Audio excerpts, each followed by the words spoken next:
अगला 1 से 1.5 महीना शेयर बाजार के लिए काफ़ी अहम रहने वाला है। दरअसल विदेशी निवेशक जो पैसा लगाते हैं यानी एफआईआई, वो पहले क्रिसमस की छुट्टी पे जाएंगे, फिर नए साल की छुट्टी पे जाएंगे, यानी कुल मिलाकर लंबी छुट्टी पे जाना अभी से शुरू कर देंगे कुछ एक दिनों में। छुट्टियों पर जाने से पहले इन एफआईआई ने एक अच्छा काम ये किया है कि खतरनाक तरीके से जो भारतीय बाजार से पैसा निकाल रहे थे उसमें थोड़ा सा फुल स्टॉप लगाया है, या फिर कह सकते हैं कि ब्रेक लगाया है, मोटा मोटी रोक भी दिया है। अब जब एफआईआई छुट्टियों से वापस आएंगे तो दो बड़ी घटना हो रही होगी। नया साल आते ही यूएस में डोनाल्ड ट्रंप सत्ता संभाल रहे होंगे, तो भारत में दूसरी तरफ वित्त मंत्री साहिबा बजट पेश कर रही होंगी। ऐसे में अभी से बाजार का रुख कैसा रहने वाला है? मोटा मोटी सवाल यह है कि कहां से पैसा निकालें और कहां पैसा लगाएं। इसी पर करेंगे आज खास चर्चा।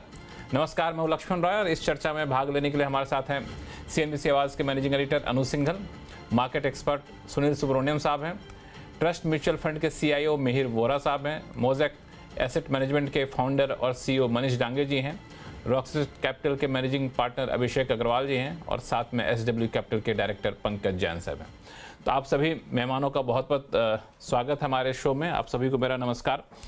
सबसे पहले मैं अनुज जी के पास जाना चाहूँगा, चूँकि बात मार्केट के करनी है अनुज जी आपसे, लेकिन एक छोटा सा कमेंट मैं आपसे चाहूँगा, चूँकि अभी ताज़ा घटना ये हुई है कि एल्गो ट्रेडिंग, जिस पे काफ़ी सवाल उठते थे कि रिटेल निवेशकों को नुकसान होता है, परेशान रहते हैं, उस पर सेबी ने एक कंसल्टेशन पेपर जारी किया और कहा कि रिटेल निवेशकों को भी इसमें हिस्सा लेने की छूट दी जाएगी।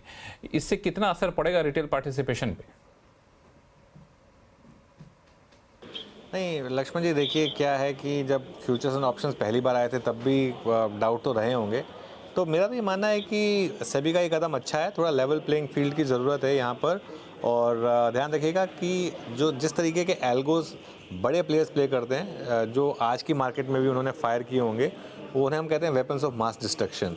तो वो रिटेल के हाथ में अभी भी नहीं आएंगे। वो रिटेल को दूसरे तरीके के एल्गोस की बात हो रही है यहाँ पर।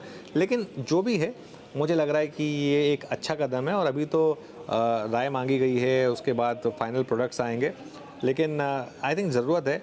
और देखिए एक चीज़ तो मैं कह रहा हूँ कि एल्गो इज़ द फ्यूचर। अब एल्गो है मार्केट में और कोई इसको बदल नहीं सकता, तो स्ट्रैटेजी भी आपकी उस हिसाब से चेंज होगी। तो आपको भी एल्गो अगर सीखना पड़े और अगर उसके थ्रू पैसा बनाना पड़े और अगर आपको इस मार्केट में रहना है तो थोड़ा बहुत तो आपको करना पड़ेगा एल्गो। तो मेरे ख्याल से अच्छा कदम है ये लक्ष्मण जी। बिल्कुल, जब ये पूरी तरह से तस्वीर साफ हो जाएगी, जब ये लागू हो जाएगा एक तरीके से, तो हम लोग फिर से चर्चा करेंगे कि रिटेल निवेशक इसका कैसे फ़ायदा उठाएं। चूँकि नई टेक्निक है तो जाहिर तौर पर हर किसी को इसको अडेप्ट करना ही होगा। बाकी मेहमानों के पास जाऊं उससे पहले एक सवाल आपके पास लेकर आ रहा हूं कि हम लोग काफ़ी दिन से चर्चा कर रहे थे कि मार्केट में गिरावट कब थमेगी, बॉटम बन गया है क्या? तो अनुज जी, अभी ऐसा लग रहा है कि जिस तरीके से बाज़ार में एक ठहराव सा दिख रहा है, एफआई ने अब खतरनाक तरीके से बेचना बंद कर दिया है, तो क्या माना जाए कि अब चिंता करने की बात नहीं है, एक बॉटम आउट हम लोग हो चुके हैं? देखिए लक्ष्मण जी, बाज़ार में एक आपने सही कहा, एक काफ़ी डिक्लाइन आई थी, उसके बाद एक रैली आई, फिर वो रैली 24,800 पर रुकी, फिर वहाँ से हम गिरना शुरू हुए। आज हम ऑलमोस्ट 24,200 तक आ गए थे और वहाँ से फिर हम वापस 24,800 पर बंद हुए। तो आज की जो वॉलेटिलिटी थी वो बहुत ज़बरदस्त थी। नॉर्मली इस तरीके की वॉलेटिलिटी जो है वो ट्रेंड चेंज के आसपास आती है। अब इसमें बड़ा सवाल ये है कि असल ट्रेंड था क्या? वो जो पहले बड़ा ट्रेंड चला रहा था वो ट्रेंड अप था, या जो मीडियम ट्रेंड था जो हम गिरे थे वो ट्रेंड था, या फिर जो एकदम सबसे नियरेस्ट ट्रेंड था वो ट्रेंड था? लेकिन जो भी है, मेरा ये मानना है कि मार्केट में बॉटम तो बन चुका है करीब 23,200 पर। अब 24,800 25,000 के ऊपर निकल गए और उसके ऊपर अगर आप बंद हो गए तो मुझे लग रहा है कि फिर मार्केट वापस ऑल टाइम हाई की तरफ बढ़ेगा। बैंक निफ्टी पर मेरा व्यू रहा है कि इसी महीने हम ऑल टाइम हाई लगाएंगे। मेरा वो व्यू अभी भी इंटैक्ट है। हालांकि आज एक बार के लिए उस व्यू पे ज़रूर झटका लगा था जब बैंक निफ्टी ने 20 डे तोड़ा था, लेकिन वो क्लियर हो गया था कि वो सिर्फ इंट्राडे में था और क्लोजिंग बेसिस पर मार्केट ने उसको फिर रिक्लेम किया और क्लोजिंग बहुत शानदार रही आज मार्केट की। बिल्कुल बॉटम आउट हो गया है, लेकिन अब सवाल उठता है कि बाजार को यहाँ से अब नई रैली के लिए या फिर कहें कि वो तेजी पाने के लिए क्या किसी ट्रिगर का इंतजार है क्या? सुनील सुब्रमण्यम साहब, क्या लगता है कि हम ऐसे मोड़ पे खड़े हैं जो आमतौर पे ये जो हफ्ता होता आने वाले कुछ हफ्ते जो होते हैं बड़े सुस्त से होते हैं, क्योंकि एफआई थोड़े से शांत बैठे रहते हैं, हमारे निवेशक भी छुट्टियों पर जा चुके होते हैं, तो ऐसे में आम निवेशक क्या करे कि किसी ट्रिगर का इंतजार करे कि इसका फायदा उठाए? देखिए, मेरे ख्याल में सबसे बड़ा ट्रिगर अर्निंग सीजन होगा। आपने बजट को मेंशन किया, आपने ट्रम्प के इनॉग्रेशन जनवरी 20 को हो रही है, मगर जनवरी 10 से हमारी अर्निंग्स सीजन शुरू होगी। और पिछली बार भी आपने देखा कि जो स्लो डाउन जीडीपी में के आंकड़े में बाद में आए, वो अर्निंग्स में पहले दिखे। तो मेरे ख्याल में डोमेस्टिक फंड मैनेजर्स के लिए अहम चीज है उस अर्निंग सीजन, क्योंकि इसके पीछे 2-3 सोच है। एक है कि जो पिछली हुई जो क्वार्टर थी उसमें 5.4% जीडीपी था, मगर आरबीआई गवर्नर ने इस क्वार्टर में 6.8 का ऐलान किया है, यानी करीबन 1.4% जीडीपी आंकड़े इंप्रूव होंगे। किस उम्मीद पर? एक है कि फेस्टिवल सीजन के आंकड़े थोड़े अच्छे लग रहे थे जो पिछले क्वार्टर में नहीं दिखे, और दूसरी बात है कि मॉनसून का पूरा इंपैक्ट भी अपने ऊपर यहाँ पर नहीं दिखा। तीसरी बात थी कि गवर्नमेंट अपना खर्चा पहले 2 तिमाही में ज्यादा नहीं किया, क्योंकि पहले नेशनल इलेक्शन था, उसके बाद महाराष्ट्र वाला इलेक्शन था। अब बजट के करीब होते ही वो अपना खर्चा फिर से शुरू करेंगे जम के। तो ये सब चीज हमें अर्निंग सीजन में ही दिखेगी, क्या असलियत में ये हो रहा है। तो मेरे ख्याल में डोमेस्टिक फंड मैनेजर्स जनवरी 10 सबसे अर्निंग शुरू होगी, तब तक ज्यादा वो खरीदारी नहीं करेंगे, कैश को हाथ में रखेंगे इस माहौल पर, बिकॉज उनको कैश चाहिए, गन पाउडर चाहिए जब क्लैरिटी आती है। और उस अर्निंग सीजन में भी ये क्वार्टर की अर्निंग्स को छोड़िए, क्या गाइडेंस दे रहे हैं पूरे साल के बारे में, इसके ऊपर ध्यान होगा। और बजट की ऐलान आपने की, फॉरेनर्स के लिए अहम होगा कि बजट के पहले मैं निवेश करूं, मगर डोमेस्टिक फंड मैनेजर्स फिर भी बजट के एक्चुअल नंबर्स के लिए रिवाइज्ड एस्टिमेट्स होंगे, क्या नेक्स्ट ईयर का कैपेक्स होगा, ये डेटा के लिए वेट करेंगे बिफोर वो निवेश करेंगे। और उसके पहले, जस्ट बजट के एक दिन पहले, इकोनॉमिक सर्वे भी बाहर आती है, वो साफ साफ आपको इकोनॉमी की हालत भी बता देगी। तो बहुत से ऐसे ट्रिगर्स हैं, इसलिए मेरा ख्याल है कि जनवरी 10-15 के बाद ही डोमेस्टिक फंड मैनेजर्स ज्यादा अपना पैसा निवेश करेंगे, एफआई थोड़ा आगे पीछे में आएंगे। मगर अगर बजट अच्छा निकला तो मार्केट बिल्कुल ऑल टाइम हाइस में एक बजट पोस्ट बजट सिनेरियो में पहुंच सकता है, अगर ये सब आंकड़े ठीक निकले तो मेरे ख्याल में 1 महीने के लिए रिटेल निवेश को भी थोड़ा शांत रहना चाहिए, क्योंकि बिना कोई ट्रिगर के ऐसे ही जाके पैसा डालना अच्छा नहीं होगा। हाँ, बिल्कुल। लेकिन इसमें ये भी ध्यान रखिए कि बजट इस बार शनिवार को आ रहा है, मतलब जो 1 फरवरी जो तारीख तय होती है वो शनिवार की तारीख है। अब देखना है कि 1 फरवरी को पेश करते हैं या नहीं, क्योंकि कई बार शनिवार को बजट पेश भी किया गया है, तो वो भी एक इंटरेस्टिंग ट्रिगर रहता है कई बार जब वीकेंड में बजट पेश किया जाता है। तो मिहिर वोरा साहब, सुनील जी ने बड़ा अच्छा कहा कि अर्निंग सीजन सबसे पहला ट्रिगर होगा। तो जो पिछला अर्निंग सीजन था जिसने मार्केट को सबसे ज़्यादा निराश किया था, तो इस बार के अर्निंग सीजन में किस सेगमेंट पे आप लोग ज़्यादा फोकस रखेंगे? नमस्कार लक्ष्मण जी। देखिए, अर्निंग्स सीजन डिसअपॉइंटिंग रहा है, लेकिन मैं ये कहूंगा कि ये ज्यादा डिसअपॉइंटिंग रहा है लार्ज कैप्स के लिए, खास करके जो बड़ी निफ्टी की कंपनीज है, निफ्टी 50 कंपनीज हैं, उसमें अर्निंग्स डिसअपॉइंटमेंट ज्यादा आए हैं। जो ब्रॉडर मार्केट है, जहां पे ज्यादा एक्शन है, ज्यादा ग्रोथ है, खास करके मिड कैप और स्मॉल कैप सेगमेंट में और एनएसई 500 में मैं कहूंगा, तो इतना बुरा हाल नहीं है। उसकी मेन वजह यह है कि निफ्टी के काफी सारे सेगमेंट्स जो है वो या तो फाइनेंशियल, बैंकिंग एंड फाइनेंस है, या तो आईटी है, या तो कमोडिटीज है, वो काफी सारा ग्लोबली लिंक्ड है। तो इसकी वजह से क्या हो रहा है कि जो कमोडिटीज के फ्लक्चुएशंस हो रहे हैं और ग्लोबल इकोनॉमी का जो इम्पैक्ट आ रहा है, उसकी अर्निंग्स का इम्पैक्ट, उसकी इम्पैक्ट निफ्टी के अर्निंग्स पे भी आ रही है।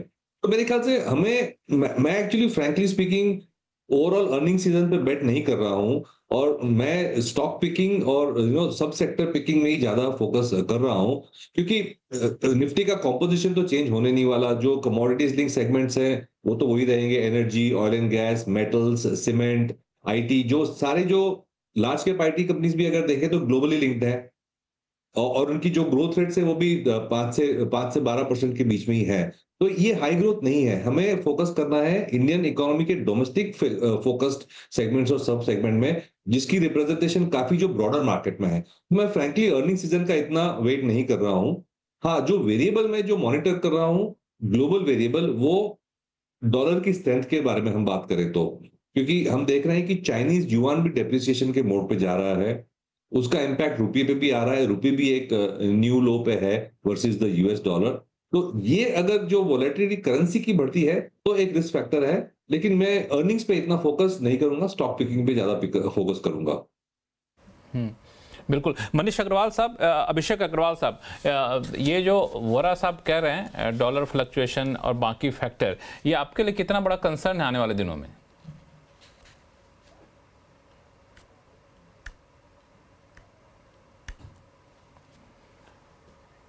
अभिषेक अग्रवाल साहब, आवाज आ रही है मेरी? जी जी। तो लक्ष्मण जी, कंसर्न तो मार्केट के अंदर में कई तरह से बनाई जा सकती है, और उसमें ये कंसर्न अब आप अगर देखेंगे तो फ्रेशली सामने आ रही है। इससे पहले कभी भी करेंसी को लेकर चर्चा नहीं हुई, क्योंकि प्रीवियस आरबीआई गवर्नर ने आई फील बहुत ही अच्छी तरह से हम अपनी पॉलिसी के थ्रू हमारे रिजर्व्स को एज वेल एज करेंसी के फ्लक्चुएशंस को, डिस्पाइट एफआई की इतनी हैवी सेलिंग रही है एक साल के दरमियान, बहुत ही अच्छा मैनेज किया है। बट ट्रम्प जी के आने के बाद जिस तरह से उनकी भी फोकस है कि यूएस फर्स्ट, एंड उन्हें भी अपना ट्रेड डेफिसिट बाकी कंट्रीज के सामने जो है बैलेंस आउट करना है, तो मुझे लग रहा है कि यूएस एक्सपोर्ट ओरिएंटेड जो है अब ज्यादा होने वाला है, जिसकी वजह से अब ये बिल्कुल पॉसिबल है कि उनकी जो करेंसी है डॉलर, यूएस डॉलर, वो स्ट्रेंथ हो सकती है, और उससे हमारी करेंसी पे नेगेटिव इम्पैक्ट आ सकता है, which otherwise is definitely one thing which would boost again inflation, and at the same time जो depreciation जब रुपये का आता है तो एक तरह की एफआई को भी ये पसंद नहीं है, सो रिटर्न पे कॉम्प्रोमाइज होते हैं। सो डेफिनेटली ये देखने वाली बात है, वॉच करने वाली बात है। हालांकि मुझे लगता है कि नए आरबीआई गवर्नर के लिए सबसे बड़ा चैलेंज जो रहने वाला उनमें से एक ये भी रहेगा कि पिछले गवर्नर ने तो बड़ा अच्छे से मैनेज कर लिया, अब ये गवर्नर कितने अच्छे से मैनेज कर पाते हैं। डांगे साहब, क्या माना जाए अभी जो सिचुएशन है उसके बाद मार्केट में अब लोग थोड़े बहुत अब पॉजिटिव सोचना शुरू कर दिए हैं, तो कई सारे ट्रिगर हैं, एक यूएस का ट्रिगर है, अर्निंग सीजन का ट्रिगर है, तो अगर मैं आपसे सेक्टर स्पेसिफिक पूछूं तो किस सेक्टर पर आप ज़्यादा बेट कर रहे हैं आजकल? तो एक्चुअली पिछले जो गेस्ट ने बोला है उसी फ्रेमवर्क से जो मोटा मोटी सभी से एग्री करता हूं कि रेगुलेटरी टाइटनेस इंडिया के अंदर भी मैक्स पोजीशन में है, तो यहाँ से इंक्रीमेंटली गवर्नर चीजों को ठीक करेंगे। तो जो फाइनेंशियल मार्केट्स के अंदर खास करके आप अगर छोटी एनबीएफसीज को देखें और बैंकिंग का एक्सेस ऑफ कैपिटल देखें तो काफी टाइट हुआ है पिछले 8-9 महीनों में। मेरे ख्याल से यहाँ से इंक्रीमेंटली चीजें सॉफ्ट होने लगेंगी, तो उसके थ्रू अगर आप एक ट्रेड लिखना चाहते हैं तो जो छोटी एनबीएफसी है उसके अंदर थोड़ी सी तहस नहस हो गई है, 60-70% स्टॉक्स कई सारे डाउन हैं। तो हमारे ख्याल से हालांकि उनकी बैलेंस शीट यहाँ से डिटोरिएट होती चली जाएगी, लेकिन मार्केट ने उनको ऑलरेडी प्राइस कर दिया है, तो वहां से एक ट्रेड निकलता है। दूसरा है कि ट्रम्प वाला जो बात हुआ था कि ट्रम्प की वजह से tariffs most probably will lead to tight dollar, और अगर उसकी वजह से अगर हमारी करेंसी फर्दर वीक होती है तो लोकल इन्वेस्टर्स के लिए जो बेटर डिफेंसिव पोजीशन है वो आईटी है, क्योंकि वो थोड़ा सा डॉलर प्रॉक्सी है। तो उसकी वजह से रिलेटिव अगर मार्केट के अंदर आपको प्लेस करना है तो शायद आईटी के अंदर आपको एक हाइडिंग प्लेस मिलेगा। और तीसरा है कि इंडिया के अंदर सिक्लिकल डाउनटर्न जो है वो अंडरवे है, और ये करीबन 8-10 महीना और चलेगा मोस्ट प्रॉब्ली। तो इसके लिए जो लोकल डिस्क्रेशनरी है, जो लोकल कंजम्पशन सेंट्रिक थीम्स है, वहां से हमको दूर रहना चाहिए। तो अगर इन तीनों मैक्रो को इकट्ठा करके अगर मैं प्ले आउट करूं सेक्टर्स के अंदर तो इस तरह से चीजें दिखेंगी। बिल्कुल, यहाँ पे आईटी की चूंकि आपने बात की, आईटी में काफ़ी दिन तक थोड़ी सी निराशा हाथ लगी थी खासतौर से लार्ज कैप के लिए, लेकिन अब वो वापस से थोड़ी सी उम्मीद जगी और बेहतर परफॉर्म करने लगे हैं। अनु सिंघल साहब, मैं आपके पास आऊँगा, चूँकि आप आईटी सेक्टर को काफ़ी करीब से फॉलोअप करते भी रहे हैं, तो आपको क्या लगता है ये जो अब थोड़ा सा पॉजिटिवनेस देखने को मिल रहा है आईटी में और यहाँ तक कि लार्ज कैप में, तो कितना सस्टेनेबल लग रहा है आपको? देखिए लक्ष्मण जी, आईटी में 3-4 चीज़ें हैं जो पॉजिटिव जा रही हैं आईटी के लिए। सबसे बड़ी बात यहाँ पर अर्निंग्स की विजिबिलिटी है, क्योंकि यूएस इकोनॉमी काफ़ी रोबस्ट लग रही है। यूएस में रेट कट हैं, डोनाल्ड ट्रंप एज प्रेसिडेंट एक इकोनॉमी पॉजिटिव हैं, कॉर्पोरेट टैक्स भी कट करने की वो बात कह रहे हैं। अगर ऐसा होगा तो डिस्क्रिशनरी स्पेंडिंग कंपनियां कर पाएंगी। रेट कट की भी यूएस में बात हो रही है, वो वैल्यूएशन के लिए पॉजिटिव है। डॉलर काफ़ी स्ट्रांग है, वो आईटी कंपनियों के लिए पॉजिटिव है। रुपी रोज़ ऑलमोस्ट नया ऑल टाइम लो लगाता है, ये आईटी कंपनियों के लिए पॉजिटिव है। तो इस समय आईटी कंपनी की 5 उंगलियां घी में हैं, तो इसके लिए। और वैल्यूएशन भी अभी आईटी कंपनीज़ की वो एकदम जो 2022 में एकदम मैडनिंग वैल्यूएशंस हो गई थी, वो अभी भी नहीं हुई हैं आईटी कंपनीज़ की। तो इसके लिए आईटी पर अभी भी मुझे लग रहा है कि पॉजिटिव ही रहना चाहिए आपको। बिल्कुल। पंकज जैन साहब, आईटी पर आपका व्यू क्या है? क्योंकि मैं जब डेटा को एनालाइज कर रहा था तो देखा था कि निफ्टी आईटी जो है वो 36 के मल्टीपल पे चल रहा है करीब, और निफ्टी 22-23 के मल्टीपल पे है। और यहाँ भी आधे से ज़्यादा जो स्मॉल कैप और मिड कैप आईटी वो 70 के मल्टीपल पर है। तो ये कंसर्न है कि नहीं है?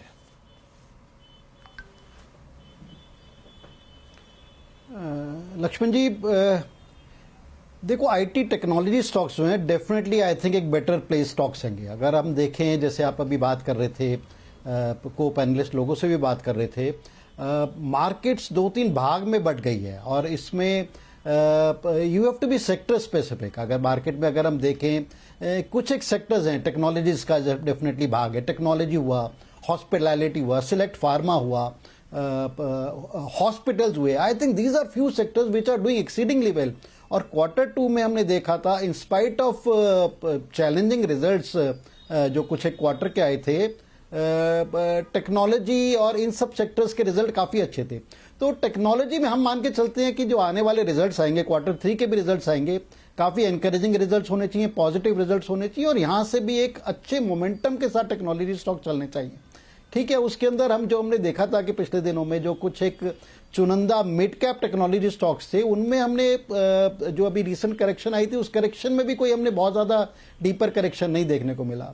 सो all in all I think we are pretty positive and constructive on technology stocks. I think कहीं पर भी अगर मार्केट में जिस तरह का अपहीवल चल रहा है, जिस तरह के हम निफ्टी में अपहीवल देख रहे हैं बड़े बड़े, टेक्नोलॉजी स्टॉक्स में हम नीचे में हर टाइम बाय रहेंगे। So technology stocks along with hospital stocks, hospitality stocks, इनमें हम बायर बने रहेंगे। और जिस तरह के हमने रिजल्ट देखे थे एफएमसीजी से, आई थिंक वहाँ कंसर्न अभी भी बने हुए हैं। जिस तरह की गाइडेंस आ रही है, कुछ एक कंपनीज ने अभी रिसेंटली गाइडेंस दी है कि जो हमारा करंट क्वार्टर भी है, एक उसमें भी चैलेंजेस बरकरार रहेंगे। So these kind of sectors, हम सिलेक्ट मेटल्स होंगे, मेटल्स में हम देख रहे हैं कि कॉन्टिन्यूस डंपिंग चल रही है इंटरनेशनल मार्केट से। So these are few sectors we'll have to be cautious on. Banking में भी हम देख रहे हैं कि एक ऐसा नहीं है कि अक्रॉस द बोर्ड सब बैंकिंग स्टॉक्स में एक पॉजिटिव रुझान है। सिलेक्ट बैंकिंग में आई थिंक एक पॉजिटिव रुझान चल रहा है और उसमें भी पिक एंड चूज है। सो इन सब चीज़ों को मद्देनजर रख के देखें तो हमारे को लगता है कि मार्केट में नीचे के लेवल पे सेक्टर स्पेसिफिक चेरी पिकिंग है, और ऐसा नहीं है कि मार्केट का रुझान पूरी तरह बदल गया है। एफआईज भी मेरे को लग रहा है कि अभी भी एक कश्मकश में है कि वेदर कि बाय मोड में आ गए हैं, या अभी भी हम पिछले 2-3 दिन में देखा कि again they are into sell mode kind of thing. So ये चलता रहेगा and we expect some kind of एक window dressing Santa Claus rally towards end of this year, end of calendar year. और उसमें अगर हमारी जो ट्रेडिंग पोजीशंस हैं हमारे क्लाइंट्स की, हम उनको ऐसा गाइडेंस दे रहे हैं कि उन पोजीशंस को थोड़ा कम किया जा सकता है। तो मार्केट मेरे को लगता है कि एक रेंज बाउंड बना रहेगा, एक रनअवे मार्केट यहाँ से भी हमारे को नहीं दिखाई दे रहा, and running into Q3 results I think market दोबारा से कॉशियस मोड में चला जाएगा। तो कुल मिला के जैन साहब, अगर मैं कहूँ कि आपके हिसाब से आईटी सेक्टर एक हो गया, एक बैंकिंग सेक्टर हो गया, जो आईटी और टेक्नोलॉजी, बैंकिंग सेक्टर, हॉस्पिटैलिटी, ये सब थोड़ा सा आपको बेहतर दिख रहा है, और जो मेटल सेक्टर हो गया, कंज्यूमर ड्यूरेबल सेक्टर हो गया, वहाँ पे थोड़े से कंसर्न आपको दिख रहे हैं, क्यों? बिल्कुल। इसके अलावा आई थिंक लक्ष्मण जी, जो एक और, चाहे उसे आप सेक्टर बोल दीजिए या ऑफ शूट ऑफ फार्मास्यूटिकल बोल सकते हैं, I think hospitals I think बहुत ज़्यादा बड़ी मार्केट कैप नहीं है सारे हॉस्पिटल्स की, बट अगर हॉस्पिटल्स एज अ स्पेस आप देखें, जो भी 10-12 दिग्गज हॉस्पिटल स्टॉक्स हैं, they been doing exceedingly well. और जो हमने रीसेंट करेक्शन भी देखी थी मार्केट में, उस करेक्शन में भी कोई बहुत ज़्यादा नीचे नहीं आए थे। आई थिंक ये एक सबसेट बन गया, एक सब फार्मा का एक सब सेक्टर बन गया, and this is one kind of segment which we have been telling our investor and clients कि इसमें काफ़ी कंस्ट्रक्टिव रही है, और वर्ष 2025 में भी हमारे को लगता है कि यहाँ से वैल्यूएशंस और ज़्यादा अच्छी देखने को मिल सकती हैं। बिल्कुल, हॉस्पिटल एक सेगमेंट है। सुनील साहब, मैं आपके पास वैसे तो आना चाह रहा था कि बजट को लेकर के, चूंकि आपने ट्रिगर पहले अर्निंग सीजन बता दिया, तो अर्निंग सीजन पे हम लोगों ने चर्चा कर भी ली। और बजट एक होता है कि बजट से पहले प्री बजट रैली की शुरुआत हो जाती है, और कई लोग उस प्री बजट रैली को मिस भी कर जाते हैं। तो बजट को लेकर मैं सवाल आपके पास आगे लेकर आऊँगा, लेकिन उससे पहले जो जैन साहब जो सेक्टर बता रहे थे, तो आपका भी उसी सेक्टर में ट्रस्ट है? हाँ बिल्कुल, मैं सहमत हूँ। फिर आप जो भी जैन साहब ने कहा और मनीष जी ने भी कहा, मैं सहमत हूँ उसमें से कि बैंकिंग में सेलेक्ट स्टॉक्स अच्छे करेंगे। वहां पे मेरी फोकस होगी corporate banking related stocks, because मैं देख रहा हूँ कि अल्टीमेटली अगले साल में आपको कॉर्पोरेट कैपेक्स प्राइवेट सेक्टर का पिकअप होना है, क्योंकि धीरे धीरे जब कंजम्पशन बढ़ेगी, लगेगा और भी 6-9 महीने, मगर कॉर्पोरेट बैंक्स का ही जब सर अच्छा होगा, तो मेरा कॉर्पोरेट लेंडिंग पे थोड़ा फोकस मैं इसमें।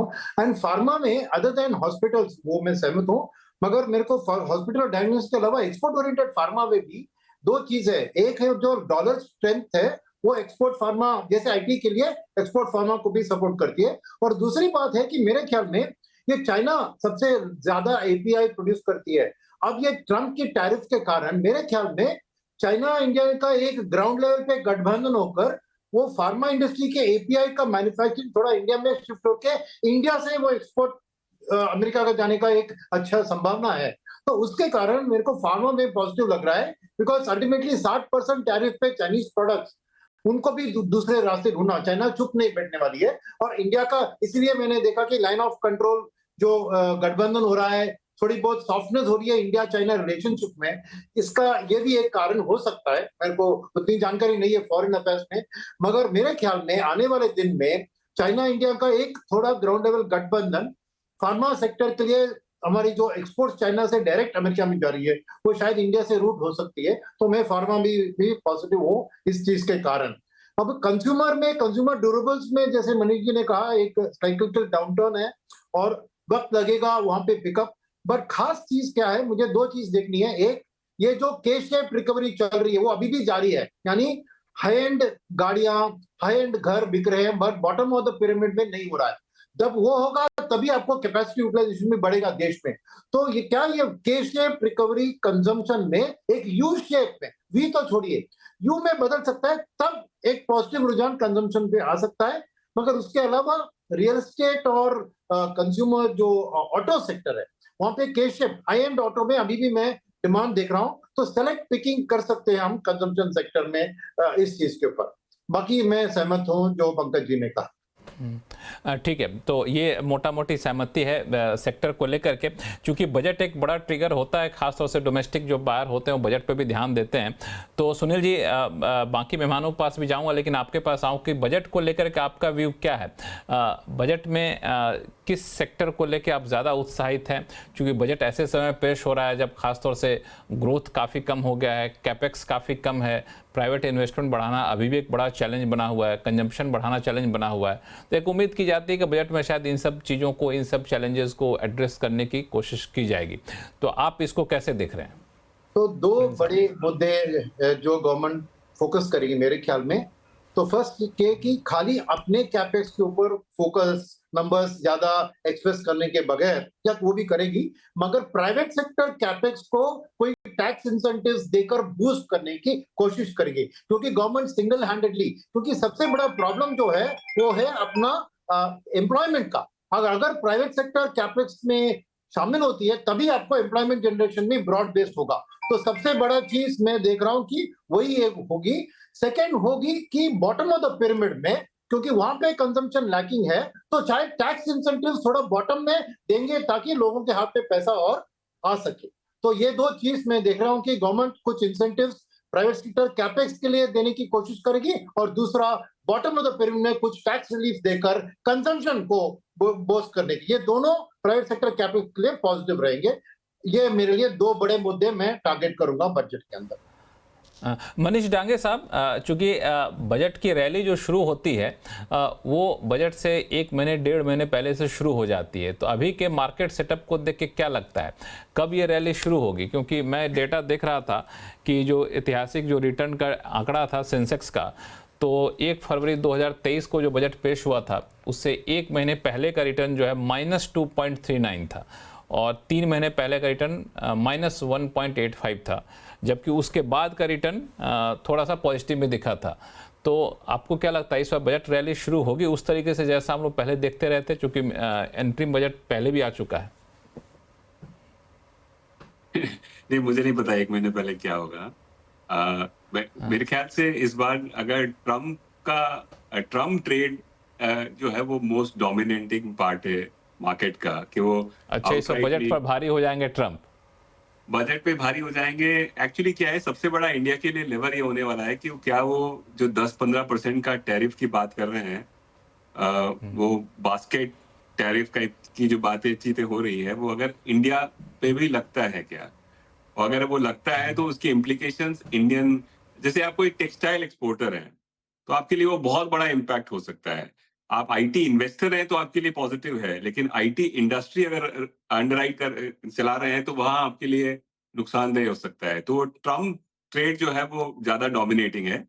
बजट जो इंडिया के अंदर है वो कुछ साल पहले तक इसके लिए देखा जाता था कि कहाँ कहाँ टैरिफ रिड्यूस हुए हैं और कैसे हम ग्लोबलाइज कर रहे हैं। एज एन इन्वेस्टर अब मैं बजट को ऐसे देखता हूँ कि कहाँ कहाँ टैरिफ्स के प्रोटेक्शन आ रहे हैं इंडिया के अंदर, बिकॉज चारों तरफ से चाइना स्ट्रैंगुलेट कर रहा है हमको। तो कई सारी इंडस्ट्री है जिसके अंदर हम अनकम्पेरेटिव हो गए हैं और वहां पे टैरिफ्स की जरूरत है। बट फाइनल पॉइंट, बजट ये फैसिलिटेट करना चाहिए कि मॉनेटरी पॉलिसी ईज हो सके। फिलहाल 50 पैसा फिस्कल डेफिसिट कम करके अगर मॉनेटरी पॉलिसी ईज हो सके इंडिया के अंदर, तो वो एक जनरल मार्केट के लिए स्टिमुलस होगा। बिल्कुल, ये हालांकि मॉनेटरी पॉलिसी भी आएगी। हम लोग बजट तक जाके रुक गए थे, उसके बाद के बजट के बाद ही कुछ एक हफ्ते में मॉनेटरी पॉलिसी आएगी। लेकिन ट्रम्प वाकई एक बड़ा कंसर्न है। अभी मैं आज दोपहर में एक वीडियो किसी ने मुझे भेजा, उसमें देखा कि वहाँ पे एक ट्रेन में एक शख्स जो है एडवर्टाइज कर रहा है, अपने आप को प्रचार कर रहा है। वो कोई सामान नहीं बेच रहा है, वो प्रचार कर रहा है कि मैं शादी करना चाहता हूँ, कोई शादी कर ले तो कर लूँगा मैं, और मैं खाना पीना सब दूंगा। यूएस का बंदा था, उसका ये कंसर्न था कि ट्रम्प आ गए तो कहीं वीज़ा नहीं मिले, आगे बढ़ जाएगा तो हमें फिर वापस देश छोड़ के जाना पड़ेगा। तो इस लेवल का कंसर्न हाई है। जब वहाँ पे लोकल लोगों में कंसर्न है तो जाहिर तौर पे निवेशक भी इसको लेकर टेंशन में रहेंगे। मेहर वोरा साहब, क्या लग रहा है कि बजट इस बार ठंडा ही रहेगा बजट को लेकर के माहौल, या फिर बजट से उम्मीदें बन रही हैं आप लोगों की? उम्मीदें ना रखे तो ही बेटर है, क्योंकि जिस तरह से माहौल बन रहा है, एक बैक ऑफ द माइंड में फियर ये भी है कि जो एफ्लुएंट क्लासेस है उनके लिए डायरेक्टली इनडायरेक्टली टैक्स बढ़ भी सकते हैं, खास करके बीच बीच में जो रेड हेरिंग छोड़ देते हैं कि कैपिटल गेन्स में ट्वीक होगा वगैरह। मेरे ख्याल से बजट मोटा मोटी नॉन इवेंट होगा तो ये पॉजिटिव होगा मार्केट के लिए। हमारे दर्शकों को डरा दिया आपने। नॉन इवेंट हो तो पॉजिटिव रहेगा मार्केट के लिए।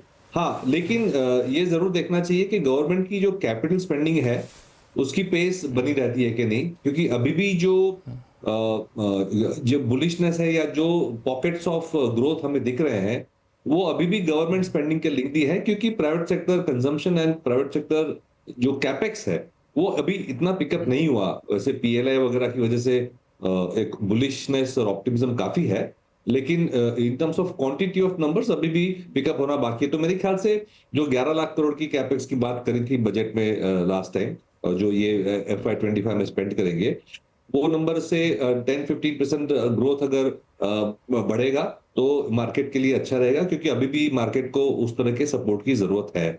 दूसरा बजट में ये भी देखना है उसमें तो दिक्कत ये हुई थी कि इलेक्शन आ गया था, तो इलेक्शन की वजह से जो है कैपेक्स थोड़ा बहुत रुक गया था, ये एक कंसर्न था। अब बाकी के बचे महीने में वो 65% कैपेक्स पूरा कर पाएंगे, वो मुझे थोड़ा सा चैलेंजिंग लग रहा है। दूसरा पॉइंट क्या कह रहा था? वैसे हम ग्लास हाफ फुल करके भी उसको देख सकते हैं, कि जो बचा हुआ है वो काफी है, तो जो नेक्स्ट 4 महीने बचे हैं उसमें हमें काफी एक्शन दिख सकती है। और एक इंडिकेशन भी आ रहे हैं काफी सारे, अगर आप अनाउंसमेंट देखें डिफेंस में, रेलवे में, रोड वगैरह में, तो एक एक्सेलरेशन तो हमें एक्टिविटी में दिख रही है। शायद फुल ईयर का टारगेट मीट ना कर पाए, बट डेफिनेटली सेकंड हाफ में काफी ज्यादा एक्टिविटी लग रही है। तो ये साल की बात करें। बट फ्यूचर की बात करें तो जैसे मैंने कहा कि गवर्नमेंट कैपेक्स का बरकरार रहना इम्पोर्टेंट है, क्योंकि अभी भी प्राइवेट का जो सपोर्ट जितना आना चाहिए उतना नहीं आया है, और वो नहीं हुआ तो जीडीपी ग्रोथ जो हम 7% का होप कर रहे हैं वो नहीं हो पाएगा। लेकिन दूसरी बात ये भी है कि जैसे हमने बात करी भी है पैनल में, के शेप रिकवरी, तो वो एक कंसर्न आ रही है कि अगर स्टेट की हम 3-4 स्टेट के जो ट्रेंड देखे हमने कि पॉपुलिज्म की ओर जा रहे हैं बजट, तो ये हमें ये भी देखना है कि ये बजट, सेंट्रल का जो बजट है वो भी रेवेन्यू एक्सपेंडिचर में पॉपुलिज्म की ओर जा रहा है कि नहीं। तो उससे हमें पता चलेगा कि जो पॉलिटिकल बेंट ऑफ माइंड है गवर्नमेंट का वो क्या है अभी। बिल्कुल, ये एक बड़ी चीज़ है जिसपे हम लोग नज़र रखेंगे। यहाँ पे पंकज जैन साहब, क्या कहा जाए कि आप क्या सुझाव दे रहे हैं? एक तरह से सीधा सवाल पूछूं कि अपने निवेशकों को कि बजट तक शांति रहो, बजट को लेकर कोई एक्साइटमेंट मत दिखाओ, या फिर कुछ एक चीज़ें हैं जो बजट में होनी है थोड़ा सा वहाँ पे नज़र रखो। लक्ष्मण जी देखो, जो हमने पिछले 15-20 साल में देखा है, आई थिंक बजट के लिए बिल्डअप ज़्यादा होता है एंड अल्टीमेटली कोई बहुत बड़ा it doesn't turn out to be a bigger event. I think it is a 1 or 2 day kind of affair. और अगर हम मार्केट की बात करें, अगर हम एज अ मार्केट पार्टिसिपेंट जो हम अपने क्लाइंट्स को एडवाइस देते हैं, I think they have to be cautious, they have to be alert कि जो रन अप, जो अभी आप थोड़ी देर पहले बात कर रहे थे कि run up to the budget में हम we don't expect any kind of serious rally into the market, क्योंकि आजकल बहुत बड़े बड़े मार्केट में प्लेयर्स हो गए हैं। But there are stock specific movements. कुछ हम देखते हैं कई बार, किसी हफ्ते रेलवे स्टॉक चल गए, डिफेंस स्टॉक चल गए, कुछ पीएसयू चल गए, सम काइंड ऑफ स्टोरीज। तो I think one has to be alert on that, और उस स्टोरी में सकआउट ना हो। रादर अगर कहीं पर कुछ अच्छा ट्रेडिंग प्रॉफिट्स वगैरह मिल रहा है एंड एग्जिट अपॉर्चुनिटी मिल रही है, we could be alert on that kind of basis. उसके अलावा आई थिंक जो मार्केट काफी मैच्योर हो गई है, मार्केट काफी बड़ी हो गई है। आई थिंक मार्केट जो मिनिमम गवर्नमेंट से एक्सपेक्ट करती है कि डोंट पोक दिस काइंड ऑफ रैली, पोक इन द सेंस कि कोई ऐसा कोई चीज अपनी पिटारे में से ना निकाल ले जो मार्केट को डिस्टर्ब कर दे। समथिंग लाइक अगर जैसे लास्ट ईयर भी हम बात करें, जो कैपिटल गेन्स बढ़ाए गए थे, I think market was not expecting that. और इस बार भी you never know, I think जिस तरह से मार्केट या गवर्नमेंट कमेंट्री थी पिछली बार, it was well justified, and जिस तरह की उनकी कमेंट्री थी ऐसा लग रहा था कि आने वाले साल, 2 साल, 3 साल में थोड़े से और अपवर्ड ट्रैक्शन पे जा सकते हैं। दे वर टॉकिंग अबाउट रैशनलाइजिंग की, जो इतने सारे सेक्टर हैं उनके अंदर एक रैशनलाइजेशन होनी चाहिए, and why capital market should be treated differently. So इस तरह के कंसर्न है फिस्कल डेफिसिट को लेकर। आई थिंक उसमें जनरली गवर्नमेंट का जो ट्रैक रिकॉर्ड रहा है काफी अच्छा रहा है, but there have been some kind of expenditure. Defence पे देखने वाली बात है। आई थिंक कुछ एक साल से ऐसा रुझान हो रहा है कि दुनिया भर के देशों में इंक्लूडिंग इंडिया डिफेंस पे काफी ज्यादा एक्सपेंडिचर हो रहा है। और जैसा कि अभी हमारे कलीग भी कह रहे थे, जिसको हम लेमन टर्म में फ्रीबीज कहते हैं या सोशल स्पेंडिंग देखते हैं, स्टेट्स में बहुत ज्यादा हम देख रहे हैं run up to the election, बहुत ज्यादा सोशल स्पेंडिंग या फ्रीबीज पे खर्चे की बात कर रहे हैं। And whether that kind of phenomena is to be seen in central budget, उस चीज पे थोड़ा सचेत रहना पड़ेगा। सो इन सब चीजों का एक समीकरण या मध्यांत ये है कि बहुत ज्यादा सीरियस एक्सपेक्टेशन ना रखें बजट से, बजट में ध्यान दें कि कुछ भी ऐसा कोई बड़ा नेगेटिव ना आए। But otherwise I think infrastructure पे अगर गवर्नमेंट फोकस रखे, जो एक गवर्नमेंट के जो कोर है, इंफ्रास्ट्रक्चर, एजुकेशन, हेल्थ, और वहां पर स्पेंडिंग्स बढ़ाए, तो आई थिंक वो automatically I think capital market या इकोनॉमी पे रिफ्लेक्ट करेगा। तो सब चीजों को देखते हुए आई थिंक बहुत बड़ी एक्सपेक्टेशन नहीं है हमारे को। कोई ऐसा नहीं है कि बजट के तरफ जाते हुए कोई मार्केट एक सीरियस रैली देने वाला है। There could be stock specific movements for some days, उन पे हमें ध्यान रखना चाहिए। बिल्कुल, स्टॉक स्पेसिफिक मूवमेंट पे जो आपने जैन साहब कही बात, मैं बिल्कुल स्टॉक स्पेसिफिक मूवमेंट की जो बात कही, मैंने देखा है कि ये चाहे म्यूचुअल फंड हाउसेस की बात करें या फिर दूसरे सेगमेंट की बात करें, तो वहाँ पे अब कोई सेक्टोरल, कोई मिड कैप, लार्ज कैप, इसको ज़्यादा देख करके लोग बड़ा ही स्टॉक स्पेसिफिक जा रहे हैं। तो अभिषेक अग्रवाल साहब, इसको क्या माना जाए कि ये लोग सचेत होकर कर रहे हैं या फिर लोगों को लगता है कि बिल्कुल अब जो फिल्टर करके देखो, जहाँ पे संभावना ज़्यादा हो वहीं पैसे लगाओ, भेड़ चाल वाली स्थिति में मत जाओ? क्या देख रहे हैं इस ट्रेंड को, कैसे आप पढ़ रहे हैं कि लोगों को लगता है कि नहीं अभी चिंताएं हैं बाजार में, हम लोग आंख बंद करके किसी सेक्टर पे फोकस ना करें, सिर्फ एक स्टॉक इंडिविजुअल पे फोकस किया तो अच्छा रहेगा? ये लक्ष्मण जी, आज के मार्केट में जब ये मार्केट ऐसा रेंज बाउंड होता है तब डेफिनेटली बॉटम्स अप जो अप्रोच है वही सबसे ज्यादा काम में आता है। सो अगर हम स्टॉक स्पेसिफिक आइडिया पे फोकस कर रहे हैं तो सर्टेनली वो हमेशा ही एक अच्छी स्ट्रैटेजी मानी जाती है, क्योंकि आप फिर लार्जली कंपनी के फंडामेंटल्स को देखते हुए एक बेट ले रहे हैं रादर देन की सेक्टर, बिकॉज सेक्टर बहुत बड़ा होता है। कोई भी सेक्टर आप उठाएंगे उसमें अनगिनत कंपनियां होती हैं, बट अगर जब तक कोई बहुत बड़ी पॉलिसी नहीं आए ऐसी जहां पे एक सेक्टर को एक लॉन्ग टर्म बेनिफिट मिले और उसमें बहुत सारे प्लेयर्स रहे और उन्हें सबको बेनिफिट मिले, तो वो सारी रैली एक सेक्टर वाइज हो, तब तक स्टॉक स्पेसिफिक अप्रोच जो है वो ज्यादा बेटर अलाइंड होता है आपको अगर लॉन्ग टर्म रिटर्न्स बनाने हैं। दूसरी बात, बजट की चर्चा हो रही थी तो उसमें मेरा जो थॉट प्रोसेस यही बनेगा कि गवर्नमेंट के लिए आज की डेट में प्रायोरिटी क्या है, राइट? उन्हें इन्फ्लेशन से लड़ना है, इन्फ्लेशन को कम करना है, उन्हें ये देखना है कि इंडिया जो है वो अपने लीडिंग पोजीशन पर है, इकोनॉमिक लेवल पे कंट्रीब्यूट करे और एम्प्लॉयमेंट जनरेट करे, बिकॉज डेफिनेटली एम्प्लॉयमेंट एक बहुत बड़ा इशू रखा है। सो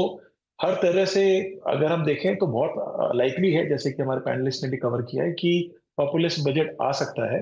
एंड उसके इसमें जैसे अभी ट्रेंड भी हम देख रहे हैं कुछ कुछ स्टेट इलेक्शंस के अंदर में, जहाँ पे लाडली बहन करके जो स्कीम बीजेपी ने लॉन्च की महाराष्ट्र में, जहाँ वन ऑफ द रीजन है कि उनका इतना बड़ा टर्न अराउंड हो गया and they manage to come back in power, it might be a formula they like to continue going forward for different states. तो उस तरह से अगर मैं देखूं तो मैं ज्यादा होपफुल नहीं रहूंगा बजट को लेके, एंड स्टॉक स्पेसिफिक अप्रोच ही ज्यादा बेहतर रहेगा लॉन्ग टर्म के लिहाज से। बिल्कुल, सब लोग जो बार बार आप लोग कह रहे हैं कि बजट को लेके हम लोग बहुत ज़्यादा होपफुल नहीं रहेंगे, मुझे लगता है कि वित्त मंत्री साहिबा इस शो को देख लेंगी तो कहेंगे मेरे बजट पेश करने का फ़ायदा क्या है, फिर जब कोई उम्मीद ही नहीं रख रहे हैं तो फिर क्यों बजट पेश किया जाए। लेकिन ये बात अच्छी है कि बजट धीरे धीरे नॉन इवेंट सा होता जा रहा है और हर कोई यही कहता है कि बजट में कुछ बड़ा ऐलान ना हो तो ही अच्छा है, टैक्स के साथ कोई छेड़छाड़ ना हो तो ही अच्छा है, क्योंकि जब ये छेड़छाड़ करने की कोशिश की गई है बाजार बड़ा निराश हुआ है, यहाँ पे ये एक राय है। लेकिन इसमें दो चीज़ें जो हुई हैं बड़ा इंपॉर्टेंट हुआ है। एक एसआईपी के जो आंकड़े आए हैं वो कह रहे हैं कि एसआईपी का फ्लो तो ठीक ठाक बना हुआ है, लेकिन न्यू एसआईपी का रजिस्ट्रेशन काफ़ी ज़्यादा कम हुआ है। और दूसरा, म्यूचुअल फंड के जो इन्वेस्टमेंट के जो ट्रेंड निकल कर सामने आए हैं वो भी थोड़े से बदले बदले से दिख रहे हैं। इसके क्या मायने निकाला जाए और इन्वेस्टर्स के लिए इससे क्या संकेत मिल रहा है, इस पर चर्चा करेंगे आप सभी मेहमानों के साथ। लेकिन फिलहाल वक्त है छोटे से ब्रेक का, ब्रेक के बाद जल्द लौटते हैं।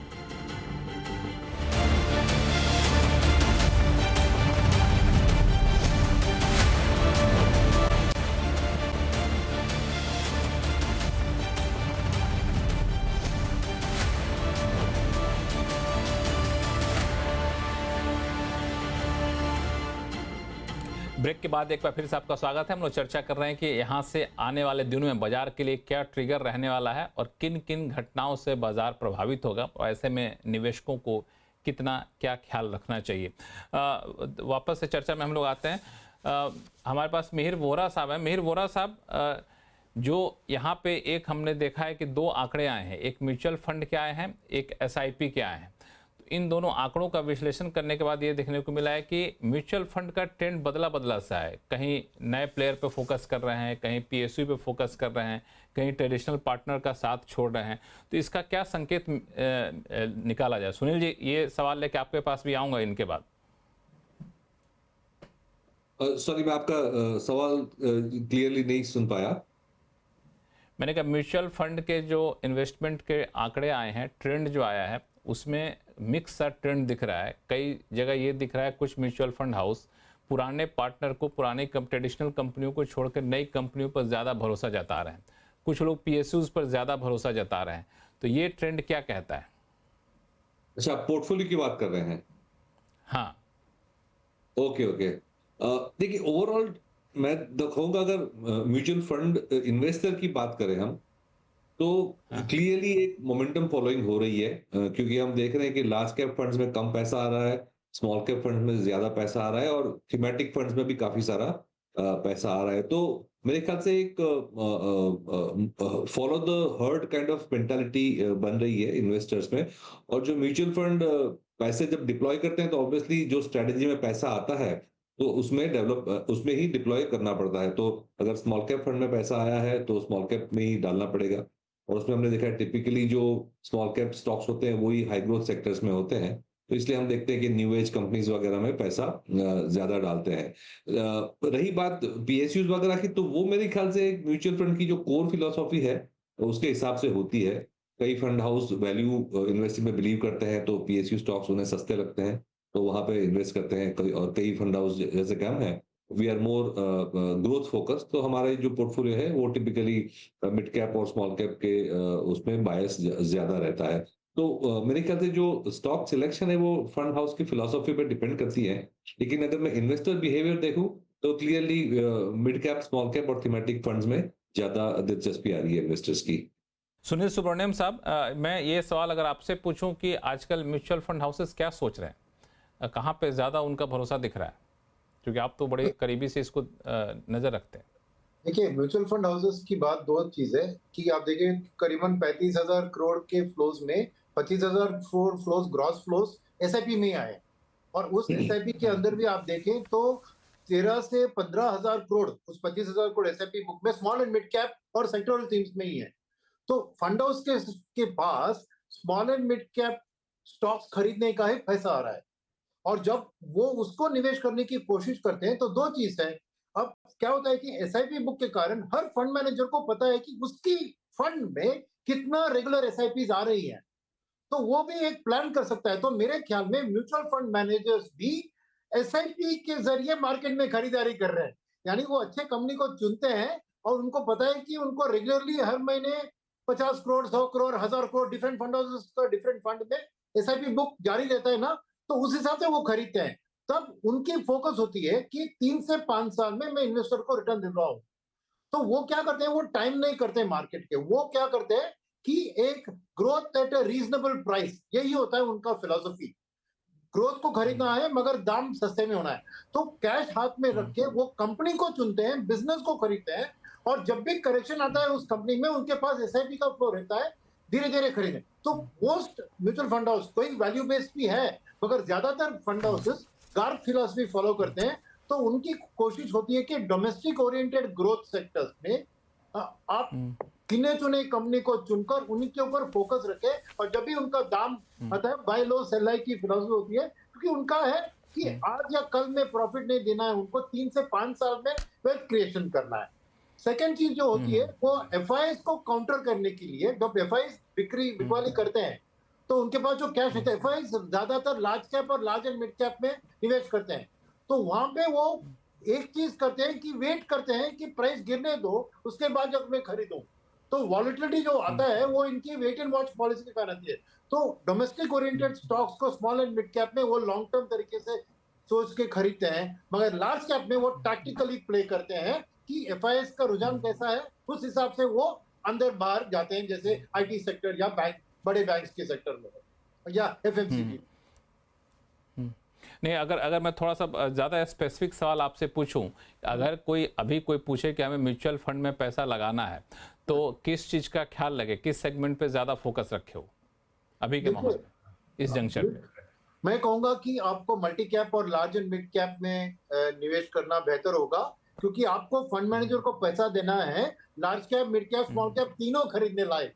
आज क्या है, टिल्ट ज्यादा मिड एंड स्मॉल कैप पे जा रही है, तो फंड मैनेजर को भी हाथ बंधे हुए वही स्टॉक खरीदने की एक, क्योंकि सेबी ने नियम रखा है कि मिड कैप फंड में 65% मिड कैप ही रहना चाहिए और स्मॉल कैप में भी 65। तो अगर आप लार्ज एंड मिड कैप या मल्टी कैप में देंगे तो फंड मैनेजर के पास फ्लेक्सिबिलिटी बढ़ती है, तो आपके लिए भी वो एक डाइवर्सिफाइड पोर्टफोलियो अच्छी तरह से बिल्ड कर सकता है। तो आपकी भी भलाई उसी में होगी। तो मैं कहूंगा रिटेल निवेशकों को कि अब ज्यादातर flexi cap, large and mid cap, multi cap, ये 3 क्षेत्र में आप पैसा देंगे तो फंड मैनेजर के पास एक ब्रॉड बेस्ड फ्लेक्सिबिलिटी जिससे आपको वो अच्छा मुनाफा दिलवा सकते हैं। बिल्कुल। तो ये एक मनीष डांगे साहब, मैं आपके पास अगर ये पूछूं कि जो एसआईपी के नए आंकड़े आए हैं, शायद आपने उस पर ध्यान दिया होगा, उसमें मैंने देखा है कि एसआईपी इनफ्लो तो बड़ा मतलब इक्वल ही है, उसमें कोई बहुत ज़्यादा कमी नहीं है, 25,000 करोड़ के आसपास है, लेकिन नए एसआईपी का रजिस्ट्रेशन लगातार घट रहा है। अगर मैं देखूँ जुलाई से लेकर के, तो जुलाई में 72.62 था, फिर अगस्त में घटा, फिर सितंबर में थोड़ा सा बढ़ा है, लेकिन फिर अक्टूबर में घट गया, नवंबर में तो 49.47 लाख तक पहुंच चुका है। तो ये नए एसआईपी का रजिस्ट्रेशन घटना क्या इंडिकेट करता है? आई थिंक एकदम बिग पिक्चर अगर देखेंगे तो इंडिया इन्वेस्टर जो है ओवरवेट है इक्विटी पे, और इंक्रीमेंटली म्यूचुअल फंड्स के जो बड़े पाइप्स डले हुए हैं हर छोटे छोटे शहर में जाकर के, दुकानें जो खुल गई हैं, और जैसे सिम कार्ड की दुकान थी वैसे अब हर जगह एसआईपी बिक रही है।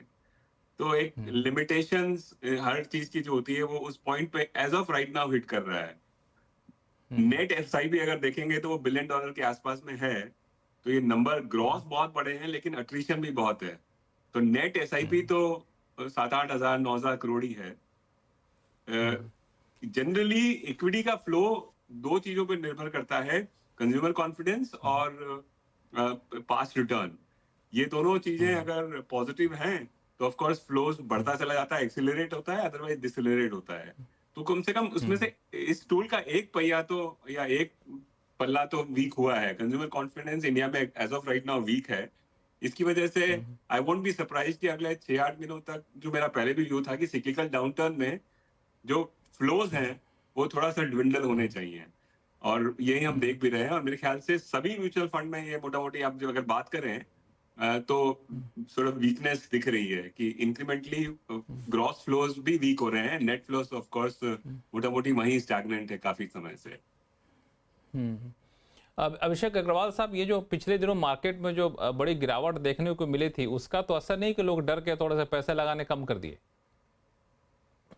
ये लक्ष्मण जी, हो सकता है कि थोड़ी मार्केट की उथल पुथल से कुछ देर के लिए, ये एक बार के लिए थोड़ा सा स्लो डाउन दिख रहा है। बट मैं आपको थोड़ा एक डिफरेंट इंटरेस्टिंग फैक्ट देता हूँ just to make the moment lighter, कि अगर हम अपने लास्ट 4 महीने की नेट एडिशन देख लें एसआईपी की, that is equivalent to Australia population. 2.25 crore की पूरी ऑस्ट्रेलिया की पॉपुलेशन है, उतना तो हमने 4 महीने में हमारे तो एसआईपी की एडिशन है। सो ये आप चेक करिए, मेरे को भी थोड़ा समय लगा था इसे डाइजेस्ट करने में, बट डेटा काफी पब्लिक है। सो कहने का तात्पर्य ये है कि हम अगर मंथ ऑन मंथ कंपेयर करेंगे तो हमें शायद डेटा कुछ डिफरेंट दिखेगा, बट अगर हम लॉन्ग टर्म ट्रेंड के साथ प्लॉट करेंगे तो बहुत इंटरेस्टिंग दिखेगा। जैसे कि इंडिया की अगर हम आज से 2 साल या कोविड से पहले देखें तो पूरा इन्वेस्टर बेस इंडिया का जो था वो 5 करोड़ था। अभी हम जिस तरह से जा रहे हैं उस हिसाब से तो साल के 6 करोड़ के रन रेट पे चल रहे हैं। सो कहने का मतलब है कि हमारे ओवरऑल फंडामेंटल बहुत स्ट्रॉन्ग है। 25,000 करोड़ एसआईपी जो आ रही है महीने की, वो बहुत सॉलिड नंबर है। एंड यही एक रीजन है कि मार्केट अभी तक संभला हुआ है। वरना अगर आप नेट सेल एफआई की देखें पूरे साल की, और सामने उसका अगर आप नेट बाय डीआई का देखें, तो आपको दिख जाएगा कि कितना बड़ा फर्क है। फॉर एग्जाम्पल करीबन मैं थोड़ा ऊपर नीचे हो सकता हूँ, but 3.25 lakh crore net selling है एफआई की, और 5.25 लाख की नेट बाइंग है। अब 5.25 लाख की नेट बाइंग के अंदर में अगर आप देखें ये 25,000 करोड़ का मंथली ट्रेंड, तो 50% ऑफ द जो कंट्रीब्यूशन है वो ये नई पैसे से आ रहा है, which is retail money. So I am just saying that हमारी जो डोमेस्टिक मार्केट है वो रिटेल लेड है, एंड अभी भी वो कॉन्फिडेंस का गया नहीं है। अगर हम मंथ मंथ की डेटा के स्लो डाउन को देखेंगे तो पिक्चर कुछ और दिखेगी, बट मैं इसमें ज्यादा रीड नहीं करना चाहूंगा। मुझे लग रहा है ओवरऑल हम लोगों को यहाँ पे डोमेस्टिक इन्वेस्टर्स काफी पॉजिटिव है, एंड ये फ्लो आगे भी कंटिन्यू जारी रहेगा। बिल्कुल। पंकज जैन साहब, खुद पर करो यकीन, क्यों? नहीं, बिल्कुल लक्ष्मण जी, और इसमें मैं 2-3 चीज़ ऐड करना चाहूँगा। आई थिंक जिस तरह से हमारे डोमेस्टिक इन्वेस्टर्स ने, रिटेल निवेशकों ने, एसआईपी के इन्वेस्टर्स ने पिछले साल या पिछले 2-3 क्वार्टर में बिहेव किया, आई थिंक काफ़ी मैच्योर तरीके से बिहेव किया है। एंड जिस तरह की हमने सेलिंग देखी है एफआईज की तरफ से, जितनी बड़ी सेलिंग छोटे पीरियड में देखी है, I think that was well countered by domestic investors. नहीं तो had it been some other day, आज से 3-4 साल पहले के तरह माहौल होता तो I think we could have seen serious erosion in market. तो काफी मैच्योर रहा है इन्वेस्टर, जो नया इन्वेस्टर आ रहा है। आई थिंक एक ट्रेंड चेंज, एक डेमोग्राफिक ट्रेंड चेंज देखने को मिल रहा है। आई होप दिस लास्ट, एक यंगर जनरेशन जो है उसकी एक सेविंग पैटर्न बदल रहे हैं, and I think that augurs well for our economy, that augurs well for our country. और मेरे को लगता है कि जिस तरह का SIP में रुझान हैगा, आई थिंक ये छोटे मोटे डेंट जो आप बात कर रहे हैं, आई थिंक बहुत ज्यादा चिंता की बात नहीं है, बट ओवरऑल ट्रेंड्स काफी एंकरेजिंग हैं। और मेरे को लगता है this is kind of a done deal, और मेरे को नहीं लगता कि ये बहुत छोटी अवधि का एक चेंज आएगा। I think this is long way to go. तो मैं काफी उत्साहित हूँ, काफी ऑप्टिमिस्टिक हूँ इक्विटी मार्केट को लेके, हमारे SIPs को लेके, हमारे रिटेल निवेशक को लेके, and this is the trend we have been seeing at our place also. I think एक जनरल ट्रेंड देखने को मिल रहा है, और मेरे को लगता है कि काफी पॉजिटिव ट्रेंड है ये, एंड काफी अच्छी बात है। बिल्कुल, अलग अलग एजेंसी ने भी और एनालिस्ट ने भी इसको काफ़ी पॉजिटिव अपने कमेंट्री भी दी है। सुनील सुब्रमण्यम साहब, आपने देखा होगा मॉर्गन स्टैनली की जो 2025 इंडिया स्ट्रेटजी आई, फिर जेफरीज की जो स्ट्रेटजी आई है, वो लोग तो ठीक ठाक संकेत दे रहे हैं। नहीं, बिल्कुल किसी को डाउट नहीं होना चाहिए कि हमारी जो डेमोग्राफिक डिविडेंड है, यानी यंगेस्ट पॉपुलेशन और पर कैपिटा इनकम भी अब 2800 के करीब आ गया है, जो 2200 पे था कोविड के टाइम में, वो भी बढ़ रहा है। तो शॉर्ट टर्म में आपको वॉलेटिलिटी रहेगी, क्योंकि आगे पीछे ये डेमोग्राफिक डिविडेंड के कारण एम्प्लॉयमेंट जनरेशन बहुत इंपॉर्टेंट होता है, वो इतनी आसानी से नहीं हो सकती है। मगर कोई भी अगर एक थोड़ा लंबी अवधि से देखे इंडिया को, तो चॉइस नहीं है कि इंडिया ही उनके चॉइस का मार्केट है, वो टोटल वर्ल्ड के इमर्जिंग मार्केट में, राइट। चाइना के ऊपर इतनी दिक्कतें दिख रही है, और चाइना जो 13 to 14% वर्ल्ड के एक्सपोर्ट का शेयर था, हमारा 2% है। तो डेफिनेटली एक ही रूट है, वन वे आप। क्या है कि शॉर्ट टर्म में फ्लोज आके इसको आगे पीछे करते हैं, मगर लॉन्गर टर्म ट्रेंड आप देखें तो इंडिया का अट्रैक्टिवनेस गिरा नहीं है। हमारी वीकेस्ट क्वार्टर 5.4% GDP भी वर्ल्ड में फास्टेस्ट ग्रोइंग देश थे हम। तो हम अपनी आंखों से बहुत नियर टर्म सोच से, खाली हमें कुएं के अंदर जो मेंढक अपने सराउंडिंग को ही देखता है, ऐसे देख रहे हैं। बाहर वाले देख रहे हैं कि ये कुआं कैसा है, दूसरा कुआं कैसा है। तो वहां पे जरूर इंडिया सबसे अट्रैक्टिव देश दिख रहा है एक फॉरेनर की आंखों से। तो मेरे ख्याल में कोई डाउट नहीं है कि 3 से 5 साल की टाइम फ्रेम, ये सब जो दिक्कतें हैं ये बाहर चली जाएगी, और हमारी मार्केट नई हाइज फेस करेगी। तो लॉन्ग टर्म और मीडियम टर्म इन्वेस्टर के लिए कोई दिक्कत नहीं है, शॉर्ट टर्म वॉलेटिलिटी रहेगी, और इसीलिए SIP बहुत एक अच्छा तरीका है इस वॉलेटिलिटी का फायदा उठाकर, रुपी कॉस्ट एवरेजिंग का फायदा और पावर ऑफ कंपाउंडिंग का फायदा उठाकर रिटेल निवेशकों को अपना वेल्थ क्रिएशन करने का। तो कोई मेरे को डाउट नहीं है कि India is the market from a medium term perspective. तो ये फॉरेनर जो कह रहे हैं, कभी हम सुनते हैं, हमारी लोकल लोग जब कहते हैं, हम कहते हैं कि नहीं ये बायस है, वो बायस है। तो जब फॉरेनर कहते हैं तो मान लेते हैं, मगर एटलीस्ट मानने का तो उसके बेस पे निवेश तो करना चाहिए ना। बिल्कुल। मिहिर वोरा साहब, कोई आता है SIP कराने तो आप लोग क्या सुझाव देते हैं, कहाँ रहना चाहिए, किस तरह से किस सेगमेंट में आपको जाना चाहिए पैसे लेकर के? मैं वही कह रहा हूँ कि आपको मल्टी कैप, अगर आप सेक्टर चुन रहे हैं तो आप कॉन्ट्रास्टिंग सेक्टर्स को चुनिए, क्योंकि आजकल सेक्टर और थीमेटिक फंड में बहुत इंटरेस्ट है लोगों को। अगर चुन रहे हैं तो कॉन्ट्रास्टिंग सेक्टर्स एक डाइवर्सिफिकेशन बेस पे करिए, राइट। कॉन्ट्रास्ट क्या होता है? बिल्कुल। मैं एक मिनट जरा ये सवाल मैं लेकर मिहिर वोरा साहब के पास भी ले आऊं, सुनील जी, चूंकि समय थोड़ा सा कम हो रहा है। मिहिर वोरा साहब, आपकी राय क्या होती है जब कोई SIP करने आता है तो आप लोग किस तरह का गाइडेंस देते हैं वहां पे?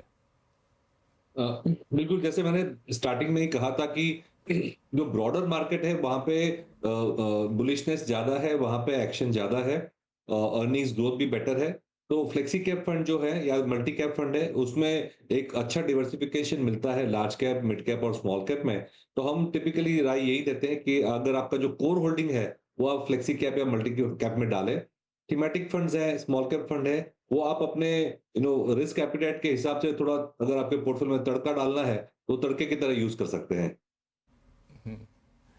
तो बिल्कुल, ये आपके पास कई सारे ऑप्शन होते हैं, और थोड़ा सा हेज करने के लिए जो अभी कहा वोरा साहब ने, थोड़ा तड़का भी आप डाल सकते हैं। लेकिन कुल मिलाकर कहीं टेंशन लेने की ज़रूरत नहीं है। अर्निंग सीजन आएंगे जाएंगे, फिर ट्रम्प साहब आएंगे, लेकिन ऐसा भी नहीं कि ट्रम्प साहब दुनिया से अलग होकर बहुत कुछ कर लेंगे। अकेला दुनिया चलाना तो उनको भी कई चीज़ों पर निर्भरता रहती है, तो उनसे बहुत डरने की ज़रूरत नहीं है। और बजट भी आने वाला है। तो आप अगर अभी कुछ शेयर बाज़ार में निवेश करने की सलाह मान रहे हैं, करना चाहते हैं, तो जो हमारे पैनलिस्ट ने राय दी है उसके हिसाब से चल सकते हैं आप। और आप सही मेहमानों का बहुत बहुत शुक्रिया हमारे शो में हिस्सा लेने के लिए। अलग अलग मौके पर फिर से आप लोग जुड़ेंगे और दर्शकों के लिए एक बेहतर गाइडेंस आपसे लेंगे। और आवाज़ अड्डा में फिलहाल इतना ही। देखते रहिए CNBC आवाज़। नमस्कार।